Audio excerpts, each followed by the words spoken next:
Tracy Reese also regrets getting her tattoo on a whim. Well, I got the tattoo. I was 22 years old and I wasn't thinking. So now I'm 30. Everybody said once I was 30 I wouldn't like it, and it's true. So, who are you going to call?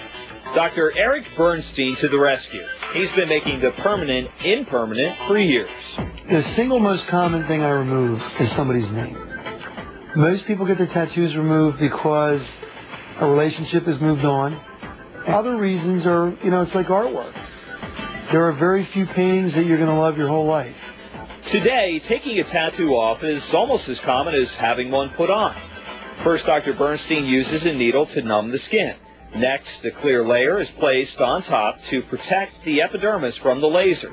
Before starting the removal process, everybody in the room must put on a pair of safety goggles. And then let the busting begin. The type of laser depends on the type of tattoo. Normally, 2 or 3 different lasers are used in the removal process. The numbing part makes it fairly painless, but it does pinch the pocketbook. For a $73 tattoo, I've now spent $600, and it's not done yet. Tattoo removal doesn't come cheap. In fact, multiple treatments can total a bill into the thousands of dollars depending on the size of the tattoo. The process is also time-consuming. It's very hard to tell until we get going, but anywhere from 6 to 10, and that's for a multicolored tattoo. Amateur tattoos you can get rid of in 1 to 2, 3 treatments, But don't worry, we'll do it. Tracy has already undergone 10 treatments and hopes to be done by the end of the summer. Shara is just beginning her treatments and anticipates visiting Dr. Bernstein for several more months. And for the rare few... You could be talking years for some people, there's no question. So what about brides-to-be who rush in 2 weeks before the wedding? If they show up 4 weeks before the wedding, cover-up, makeup, that's about it. Cover blend, derma blend, that's about it. That's your only option. In the end, if you have the time and money, then what goes on can come off. Area of the body, doesn't matter. We've removed tattoos from absolutely everywhere. Everywhere except on Dr. Bernstein. I have no tattoos. No, I've seen enough of this. I don't think I'm getting any either. All right, so you heard him. He says he has no tattoos, but he knows a lot of people who do. That's right. And here to tell us more about the removal process is Dr. Eric Bernstein. Dr. Bernstein, hi, welcome to your morning. Now, I'm in the minority here because out of everyone, these people here, I'm the only one with a tattoo. And you have no regrets. No regrets. I love mine, and as we were talking earlier, it's a personal thing. You either like them or you hate them. Very few people, but you are on the fence. No, totally. I don't dislike tattoos at all. Yeah. But I'm one of those people like Dr. Bernstein. My tastes change so quickly. There's nothing I think I could put on myself permanently that I'd be happy with. Because I'm always changing. And I think I did go to a tattoo parlor about 15 years ago. And I think now, if I had gotten what I was originally thinking about getting, I don't think I'd be happy with it right now. Yeah, you got to choose something you like. But a lot of people, they change their minds. The common scenario, we were just talking about that. Right. The most common thing I see is somebody's name. Girlfriend, boyfriend. And, we all change our paintings, we change our relationships, and you change a relationship, and there it is, just staring at you, and staring at your significant other.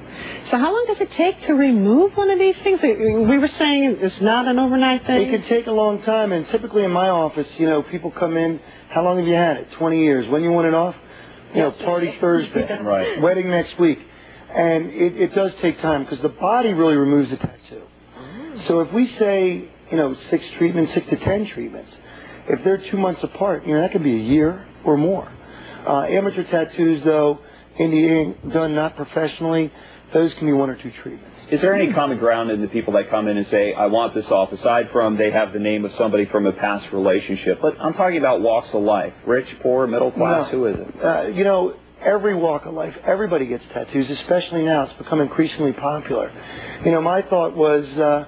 I'm going to be the coolest parent because, I let my kids have long hair.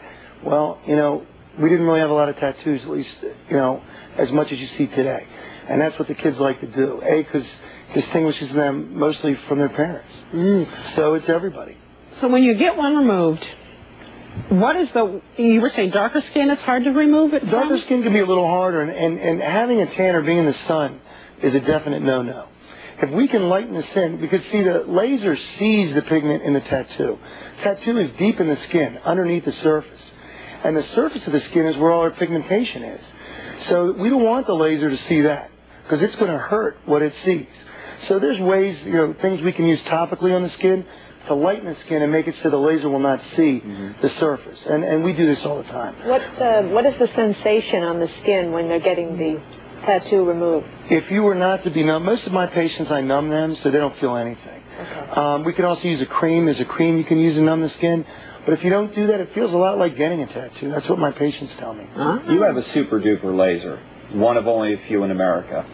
The old way of doing it, wasn't there an old way of doing it which was greatly more painful? Yes, there was the old way was with either a CO2 laser that kind of burns away the skin, or dermabrasion or salibrasion. They would use salt and kind of just scrape away the skin. The problem with that is it leaves tattoo behind and it makes an awful scar. The new lasers, which are based on a principle by one guy up in Boston, a guy named Rox Anderson, selectively target the tattoo pigment and remove it away so that the skin doesn't get harmed.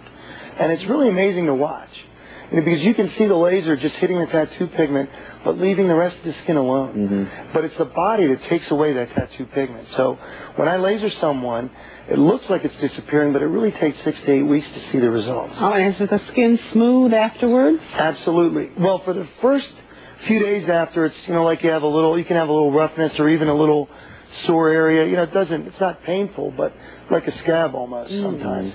And then over the next 2 weeks, it just continues to heal, and it looks like normal skin. Oh, is there any location on the body where you can't remove a tattoo? Not that I can think of. I've taken them off from absolutely everywhere, including the inside of the lip. You can't even imagine. Oh, inside the lip, though, that would hurt. Why would you bother? I mean, who's going to see that? You don't want anyone to see it. Yes, a message for the dentist? I don't know. Yeah, and you were saying colors are harder to remove? Certain colors are harder. White, it can be a little more difficult because white will turn black when you laser it. Once it turns black, you can then laser it away. And green can be a little bit difficult. You actually need multiple lasers, in my opinion, to really remove a tattoo well. And right now, luckily, I have pretty much there's 3 lasers you can use for tattoos, and right now I have them. And that's because certain colors respond better to different types of lasers. So if any lesson can be learned from all this, make sure you absolutely will never have any regrets and you love what you're getting. You got to think hard before you do it. Definitely. Right. Yes, Thanks, you Doc. do. Thanks for having me. Thank you so much. We appreciate you coming in, Dr. Bernstein. And if you have questions, you can contact Dr. Bernstein at 1-888-480-9099. Where do the famous and soon-to-be famous singers and songwriters take to the stage? How about in Philadelphia for the WXPN Singer-Songwriter Weekend? Some of the event's past artists include Suzanne Vega, Sean Colvin, John Mayer, and Art Garfunkel. Joining us now from the WXPN stage where they're setting up for this weekend's event is our own Nicole Fox. Good morning, Nicole. Any tattoos by any chance? Good morning. What did you ask me? Do you have any tattoos?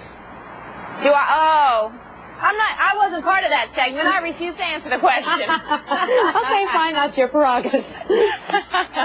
Yes, the WXPN Singer-Songwriter Weekend. It is here, and you know what? It looks like Mother Nature is on our side so far. Let me introduce Michaela Majun. I haven't seen you for a year. It's been a whole year since we did this. Thank you so much for having us on again. Oh, we're having a great time here. It's exciting. When we first started talking about the segment, we named a couple of the past performers, Art Garfunkel, John Mayer, and this is bringing back a lot of memories for you because you've been there through it all. Absolutely. This is the 11th annual Singer-Songwriter Weekend here at Penn's Landing, and it's a gathering of the tribes every summer in this beautiful setting. It's a chance to celebrate music and summer and also membership in XPN because we're a public radio station, member supported, and our member support accounts for all the great things we do. Yeah, I guess when you think about WXPN, for some of our viewers who live a little bit further away from the Philadelphia area, it doesn't really matter. All you have to do is say the World Cafe and everyone pretty much knows. And actually, people in other areas can listen to us online all the time at xpn.org because we stream our signal. When we talk about some of the performers that play here, it doesn't matter what year it is, we named some of the biggest names. Right. As we just did, Suzanne Vega, John Mayer.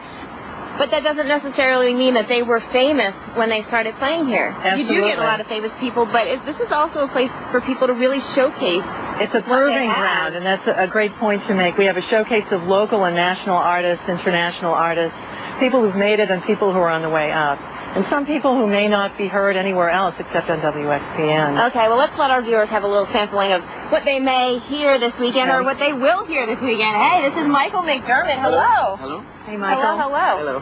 Now, you're going to play something for us from your new album, Ashes, right? That's right. A song called Everything I Got, which XPN's been very supportive of. I'm very grateful for that. Speaking of XPN and support, I just wanted you to know that we got an email, Michael, from Dave Reedy, who was requesting anything on Michael McDermott's new CD, and Dave says, should win a Grammy. How does one go about getting a CD or song nominated for a Grammy? Well, I couldn't agree with him more, actually, but I'm not really sure how one would go about doing that. Well, you'll get him the information, I'm sure. Okay. Okay, so this is Everything I Got. Everything I Got, yeah. From your new album, yes. Ashes. And we'll be playing tomorrow at 5:20 or something. Right. Okay. All right.